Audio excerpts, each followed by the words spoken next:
A lot of people hear barista and picture a calm little coffee shop job, maybe some cool music, some regulars sitting around looking at their screens or chatting it up with a friend and having lattes. A low speed, low drag kind of job. On the surface, it looks that simple. You're just making drinks and moving around and talking to people. There's a rhythm to it, maybe a routine. And for a lot of people, that's exactly the appeal of this job. You're not stuck behind a desk in some artificially lit office. You're interacting with real people. It can feel like real life. You're part of someone's day or even their routine. I recently sat down with Tommy, who's working as a barista, and what stood out to me was how much of this job is really just controlled chaos. From the customer side, it looks really simple because it's supposed to. But behind the counter, it's fast-paced and even physical. Sure, it can be repetitive, but the challenges are consistently changing. And a lot of the pressure doesn't even come from the drinks or the food. It comes from the customers. Now, let's just zoom out for a second. A barista sits in the frontline space between food service, hospitality, and retail. You're not just making coffee and sandwiches. You're handling the entire customer experience. And it needs to be led by consistency first. In a lot of privately owned cafes, you're part prep worker, cleaner, cook, and customer service. And that combination is what makes this job harder than most people think. There are some anchors in the day though, sure. Pre-opening tasks like prepping food, stocking the shelves, checking food cycles, then opening and receiving the first customers. So it's not just random. But inside that structure, the pace can just swing wildly. Customer volume, their voice volumes, increases steadily over time in a cafe. Order complexity, menu availability, it all changes. Imagine for a second you're working in a busy cafe. It's loud with voices and clinking dishes and silverware.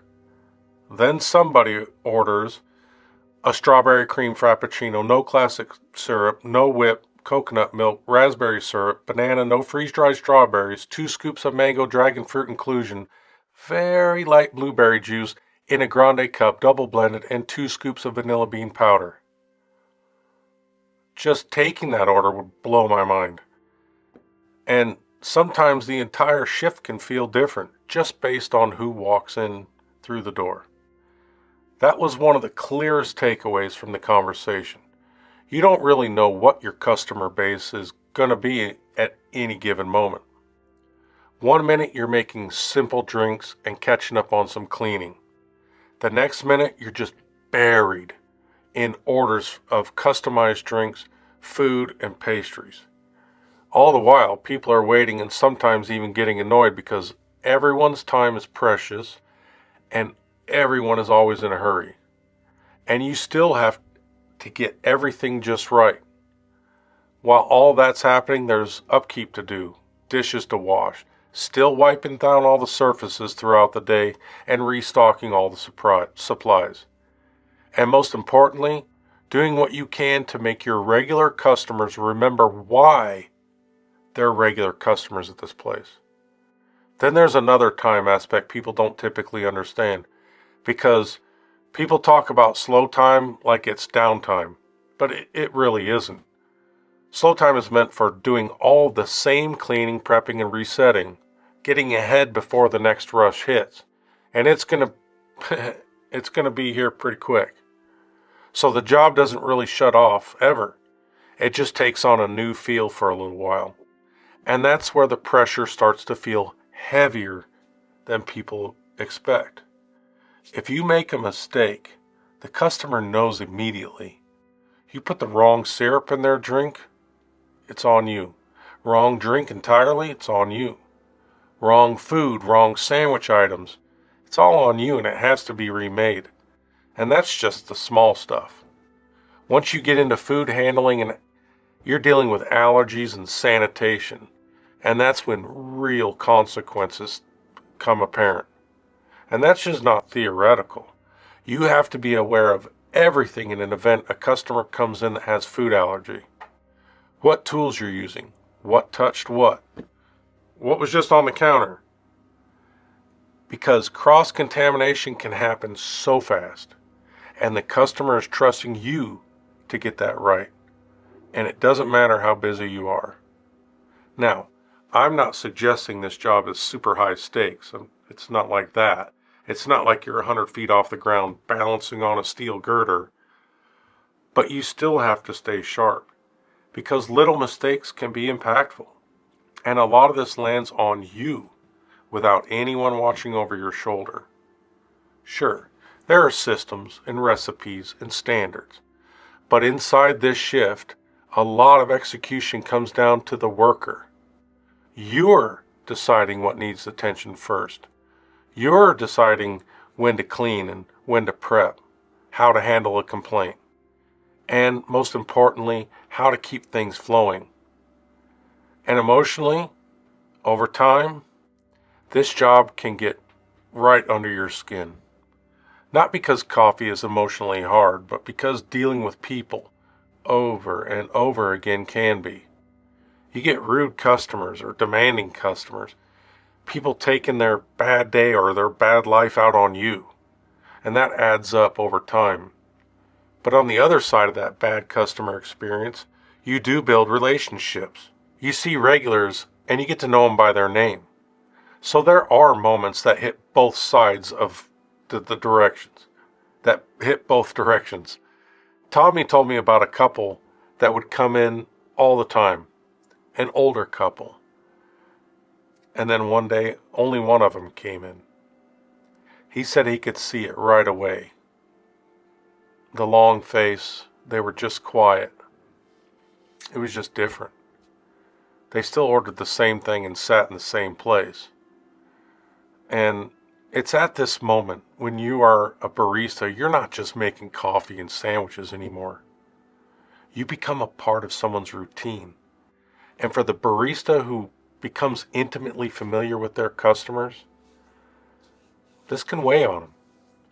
Because baristas, good baristas, they value their regular customers and they enjoy their conversations.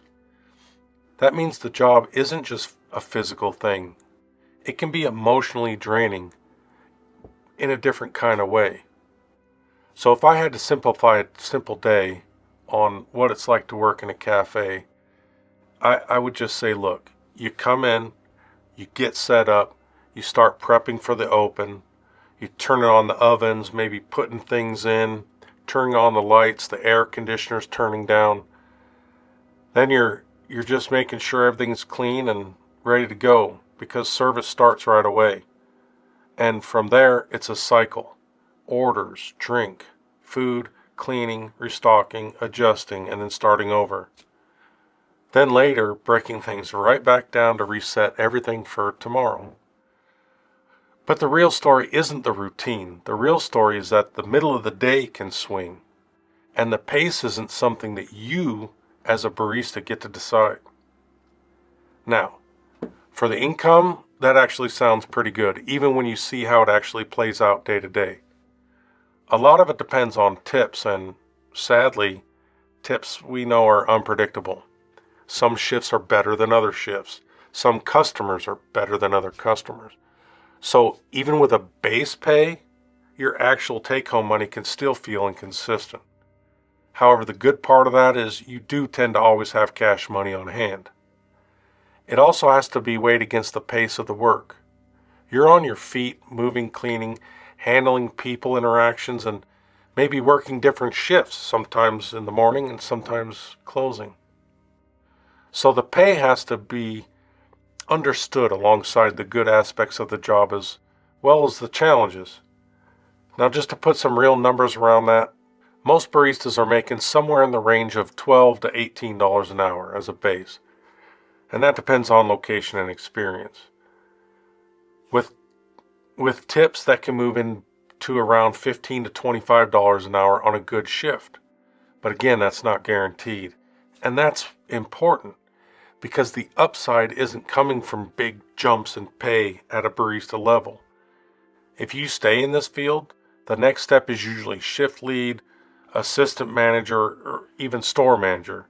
And that's where the income starts to stabilize more. A store manager might be making somewhere between $45,000 and $65,000 a year. Sometimes more, but just to give you a ballpark figure. But that comes with scheduling, staffing, inventory, and suppliers, and he's getting judged by, or they are getting judged by his store performance. And for some people, this is also where the idea of ownership starts to show up. Working as a barista, you start to see how the whole operation runs. What works, what doesn't, what customers respond to and how. And over time, some people decide they want to build their own place. But that's a completely different level of responsibility. Now you're not just talking about making drinks anymore. You're responsible for everything. The menu, the equipment, the rent, the customer experience, and your employees who rely on your business acumen to keep food on their table. So, while this job can be a path into owning a cafe, it also shows you how much weight comes with that decision. When you step back, the upside of this job is pretty clear. You get a variety of skills, knowledge, and you do it in a social environment. And there's real satisfaction in being the person who can handle a rush and keep things steady. On top of that, in Tommy's store, the owner is a trained chef and changes the menu every 3 months to keep things fresh and exciting for the customers. But that just increases the complexity and challenges for them regularly. As for getting into this job, it's pretty accessible. You don't need a career or formal degree, although you might be surprised how many baristas have degrees. You're getting hired, you learn the system, and you prove you can be consistent under pressure. But that doesn't mean there are no requirements. In a lot of places, you still need basic food safety certification. For example, in Florida, that's called Always Safe. And in some cities in the United States, their requirements go further yet. Like in Seattle, for example, operating certain espresso machines can require a boiler operator's license because you're working with pressurized equipment and it's kind of dangerous. So while this is an accessible job, there are still rules around safety, sanitation, and equipment usage. And most customers, this is the important part, most customers have no idea that this is even happening. And isn't that the reality and the whole theme of the whole job? Is making sure that the customer doesn't feel what it takes to make their routine or their visit pleasant? I don't think barista is just a chill coffee shop job. I think it's a frontline service job. A pretty cool one for sure. So, does this sound like something you'd be interested in doing? I've worked in restaurants, and when I was a young man, I truly enjoyed it. I actually learned a lot of life lessons. And Tommy, I just want to say thank you for sitting down with me and sharing your experience as a barista. It was enlightening, and it also brought back a lot of cool and fun memories. Thank you.